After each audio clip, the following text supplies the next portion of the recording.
নমস্কার। জয় শ্রী গণেশ। স্বাগতম আপনাদের প্রত্যেককে আজকের বিশেষ পর্বের অনুষ্ঠানে।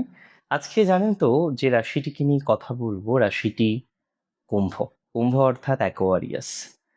কুম্ভ রাশির জাতক জাতিকারা বেসিক্যালি শনি প্রভাবিত রাশি। শনির যে গুণাবলী এবং শনির যে মহৎ উদ্দেশ্য, মহৎভাবে জীবনচক্রে এগিয়ে যাওয়ার মেন্টালিটি কুম্ভের মধ্যে প্রচুর পরিমাণেই দেখা যায়। কুম্ভ রাশি জাতক জাতিকারা বেসিক্যালি মোস্টলি অনেস্ট, সামাজিক, সমাজের প্রতি তাদের প্রচুর রেসপন্সিবিলিটি বা দায়বদ্ধতা থাকে এবং এমন কিছু বেসিক্যালি কুম্ভ সবসময় করতে চায় বা করার চেষ্টা করে যেটা সমাজের একটা লার্জ পার্সেন্টেজ অফ মানুষকে অনেকটা সহযোগিতা করতে পারে। বর্তমানে কুম্ভ রাশির ষষ্ঠভাবে বৃহস্পতি, তার উপচয়ে বৃহস্পতি, কিন্তু বৃহস্পতি অস্তমিত ছিলেন, মৌঢ় দোষে ছিলেন, অস্তদোষে ছিলেন। অ্যাট অ্যারাউন্ড 15ই জুলাই থেকে শুরু করে তার এই মৌঢ় দোষ কন্টিনিউ হচ্ছিল 12ই আগস্ট পর্যন্ত। আজকে আমাদের আলোচনা হচ্ছে বৃহস্পতির উদয়।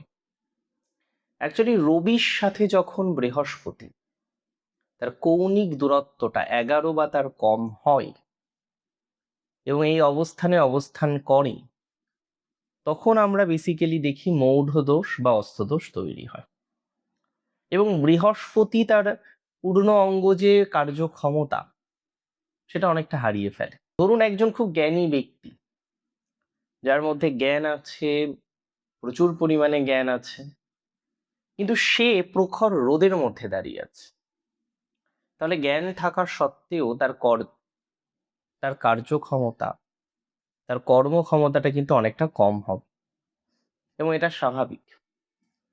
বৃহস্পতির এই যে টেন্ডেন্সি, উদিত বৃহস্পতি তার পূর্ণ অঙ্গ কার্যক্ষমতা বা কর্মক্ষমতাকে ফিরে পাবে এবং বিভিন্ন বিষয়ে, বিভিন্ন ম্যাটারে একাধিক সফলতা বৃদ্ধিপ্রাপ্ত হওয়ার সম্ভাবনাটা আমরা কিন্তু দেখতে পারবো। যে সমস্ত জাতক জাতিকারা মৌঢ় দোষে কারণে বা অস্তমিত বৃহস্পতির কারণে বেশ কিছু বিষয়ে সফলতা পাচ্ছিলেন না, আগামী 31 অক্টোবর পর্যন্ত যে সময়কালটা আপনি পেতে চলেছেন, তাতে আপনার মৌঢ় দোষ এ ধরনের কোনো যোগ থাকছে না বা দোষ থাকছে না বৃহস্পতির, যে কারণে বৃহস্পতি অত্যন্ত শুভ ফল দেবে। ফার্স্ট ভালো ফল দেবে আপনার ফাইন্যান্স।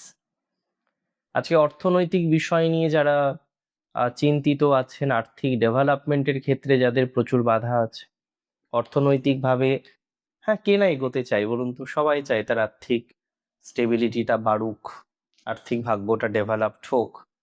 কিন্তু আপনি একটা জিনিস খেয়াল করুন, আর্থিক ভাগ্যটাকে ভালো করতে পারছিলেন না। আপনি একটা জিনিস খেয়াল করুন, বারবার চেষ্টা করেও অর্থনৈতিক একটা বিপর্যয়, অর্থনৈতিক একটা নেগেটিভিটি আপনার বারবার আসছিল। আমি আপনাকে জানাতে চাই, আর্থিকভাবে সচ্ছলতার মাত্রা কিন্তু বাড়ে, অর্থনৈতিক নেগেটিভিটিটা আপনার অনেকটা কমে যাবে, আর্থিক সচ্ছলতা বাড়বেই বাড়বে এবং পাওনা টাকা, না পাওয়া টাকা, কোনো একটা অফিসিয়াল সূত্রে টাকা পাওয়ার কথা সেটা পাচ্ছেন না, অন্য কোনো সূত্রে টাকা পাওয়ার কথা সেটা পাচ্ছেন না, অর্থাৎ আপনার ফান্ডিং যেটা আসার কথা, সেই ফান্ডিংয়ে প্রবলেম। তারা দেখবেন অনেকটা সুস্থ স্বাভাবিক ফলাফল পাবেন।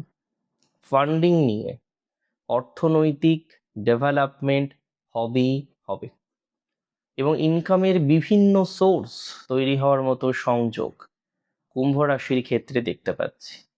তুঙ্গ বৃহস্পতি আপনার ষষ্ঠে অর্থাৎ উপচয় এবং বিভিন্নভাবে আপনার আর্থিক সোর্সটা ডেভেলপড হতে পারে।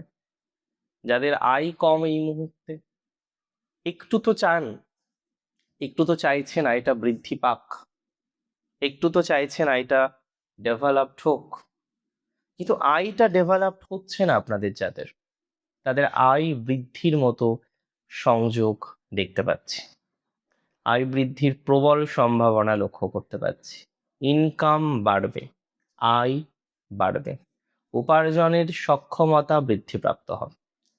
সরকারি চাকরির ক্ষেত্রে যারা চেষ্টা করছেন, সরকারি চাকরির একটা প্রচেষ্টা যারা কনস্ট্যান্টলি করছেন এবং একটা সরকারি চাকরি পেতে চান, তাদের ক্ষেত্রেও আমি বলবো সরকারি চাকরির পাওয়ার প্রবণতাটা অনেকটা বাড়ছে।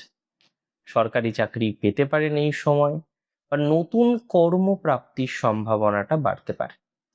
কোনো না কোনোভাবে নতুন কোনো প্রফেশনের সাথে সংযুক্ত হওয়ার সম্ভাবনাটা বাড়বে।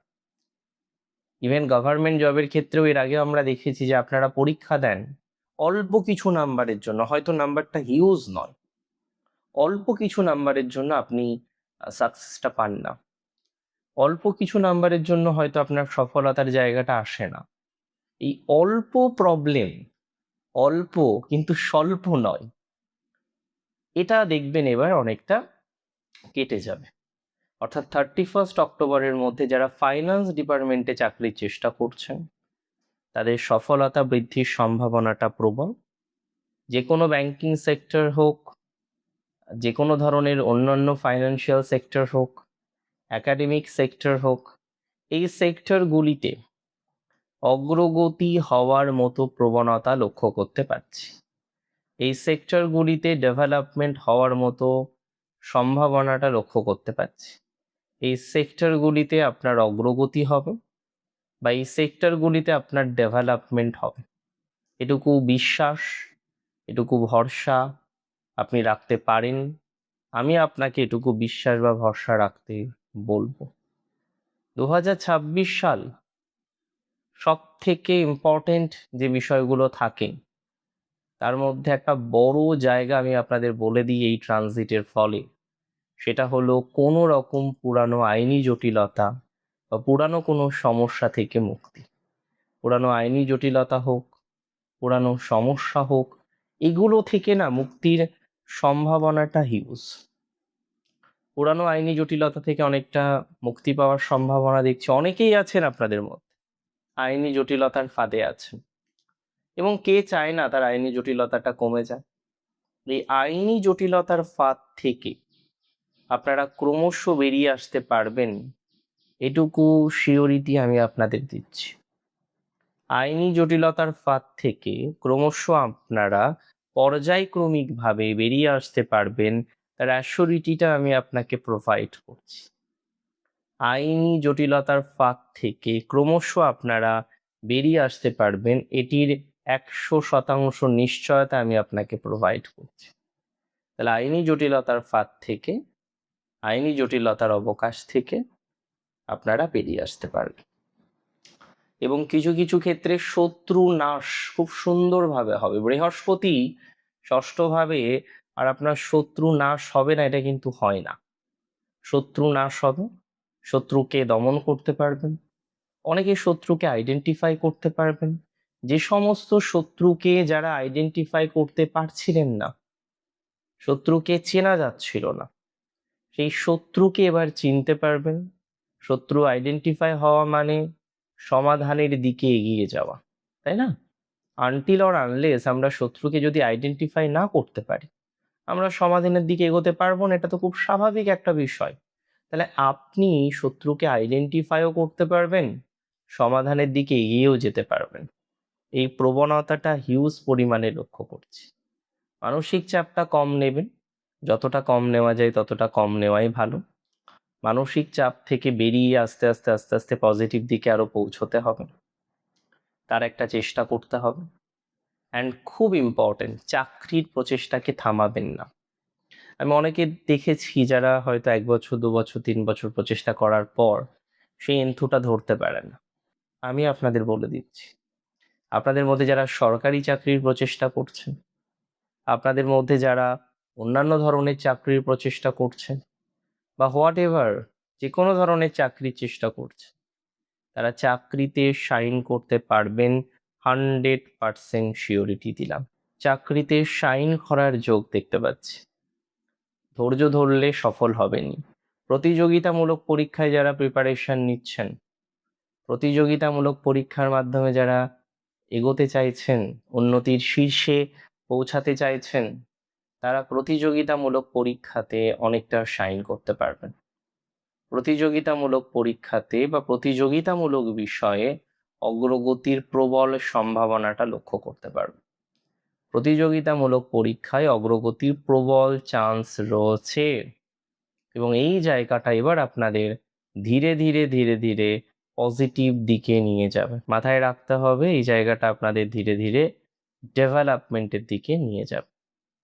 যদি প্রপার প্ল্যান থাকে তাহলে নিশ্চিত জেনে রাখুন উন্নতির জায়গা বা ডেভেলপমেন্টের জায়গা সেটা আপনারা পাবেন বা পেতে চলেছে। ভালো থাকতে হবে আপনাদের অনেককে, জানেন তো, সুস্থ থাকতে হবে, সমৃদ্ধিতে থাকতে হবে।